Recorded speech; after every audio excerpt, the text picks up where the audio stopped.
আমার উপরে একটা বলা বলে দুঃসাহ পাইছে আমি নাকি বড়ির ব্যবসা করি, বড়ি খাই, আমার বাড়ি থেকে বড়ি বেচা। আমরা সুস্থ তদন্ত করে দেখুন আইনজীবীরা, আমি যদি বড়ি বেশি বা বড়ি খাই ইয়ার উপযুক্ত বিচার চাই, আর নয়তো আমার মধ্যে মিথ্যা কথা কই আমার অভিযোগ দিয়ে মারলো, এটার বিচার চাই আমি প্রশাসনের কাছে।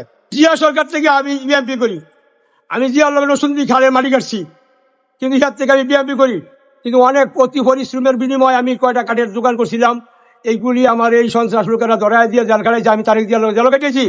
কিন্তু বর্তমানে কোনো বাসদুরা বিএমপি হয় না, আমি কমিটি গঠন করি, আমি অনেক টাকা খরচ করি, আজকে শেষ পর্যন্ত আমি কোনো ফলাফল পাইলাম না, শেষ পাইলাম আমি মার।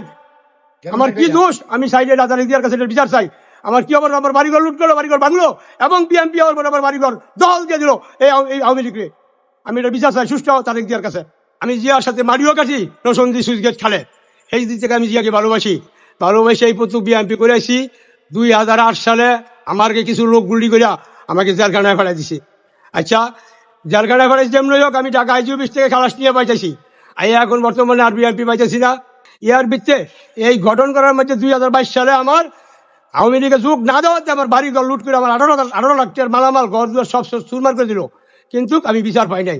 শেষ পর্যন্ত বিএমপি সরকার আওয়ার পরে আমার বাড়ি ঘর আবার অন্য আমার বিরোধী দলের কাছে তারা এক লোকে দখল দিয়ে দিল। আমি যদি কাগজপত্রে পাই তাই আমি বাড়ি চাই, আর যদি না পাই তাহলে আমি আর বাড়ি চাই না।